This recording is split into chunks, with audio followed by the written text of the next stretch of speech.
সুপ্রিয় দর্শক সুপ্রিয় দর্শক মণ্ডলী, দেশ ও দেশের বাইরে যারা আছেন, আশা করি ভালো আছেন। ভালো থাকার জন্য দোয়া করি, আপনারা আমার জন্য দোয়া করবেন। আজকে যেই কাহিনীটা আপনাদের সাথে বলবো, সেই কাহিনীটা হলো, আপনারা অনেকেই নবীদের এক সাহাবী আমির হামজা, তিনি আরবের মধ্যে বড় কুস্তিগার ছিলেন, অনেক শক্তি ছিল। ওমর ফারুক শক্তিশালী, তারপরে রোকানা পালোয়ান, সেও শক্তিশালী, তাদের থেকে বেশি শক্তি রাখতেন উনি। তো তিনি আল্লাহর নবী যখন নবুয়ত প্রাপ্ত হলো, তখন তার কথা বিশ্বাস করে ইসলাম গ্রহণ করলেন। করার পরে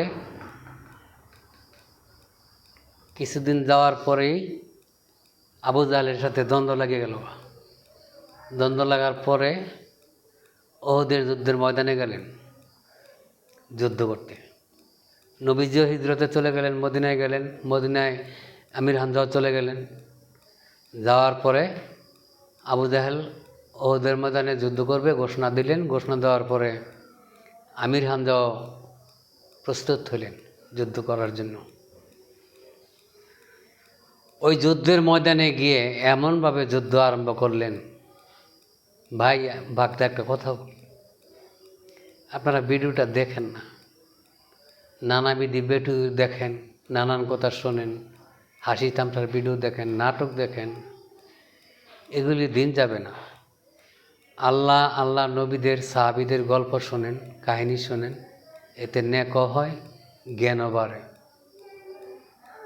আর ভিডিওটা ধরে টান দিয়েন না, কি বলি শোনেন। এগুলা বলার কোনো দরকার ছিল না। বলি কেন জানেন? আমি এই সমস্ত হাদিস কোরআন পড়ছি, আমার বিবেকে বলে যে মানুষকে জানাও। নবীর জন্য তারা যে কী করেছে আর আমরা কি করি। যাই হোক, ওহদের ময়দানে যখন যুদ্ধে নবীজির সাথে গেলেন আমির হামজা, মদিনার ঘরে কোনো লোক ছিল না, সবাই গেছিল। তৎকালীন আমির হামজার বয়স প্রায় বৃদ্ধ। 999 জন লোক হত্যা করছেন আবু জাহেলের। তা আবু জাহেলের সৈনিকরা গিয়া বলল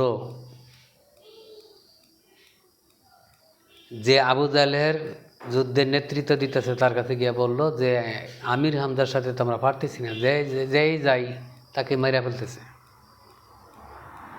তখন বললো যে কাজ করো,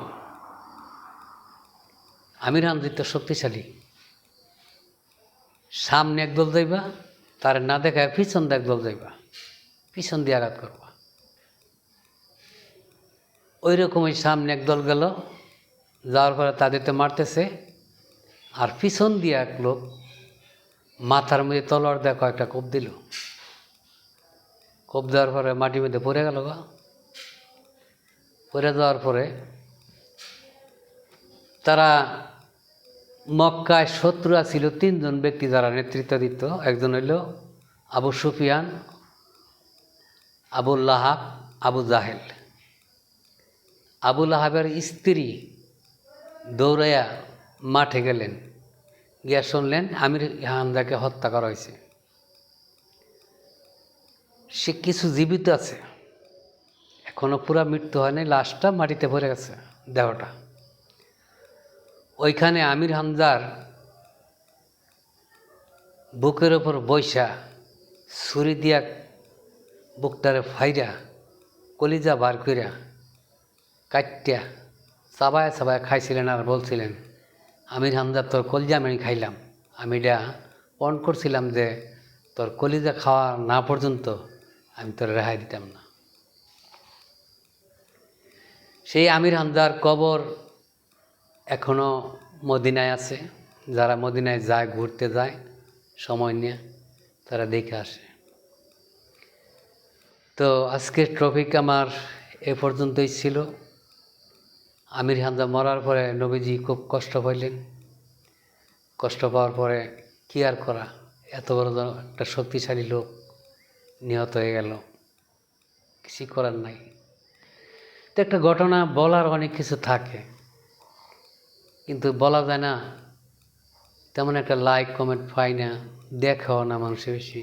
কী জানি আমার দোষ, আমি নিজে বলতে পারি না। তো একটু লাইক কমেন্ট করলে ভিডিওগুলি করতে ভালো লাগে, শেয়ার করলে ভালো লাগে, ফলোয়ার বাড়ে। ধন্যবাদ সকলকে, যদি মন চায় তো করেন।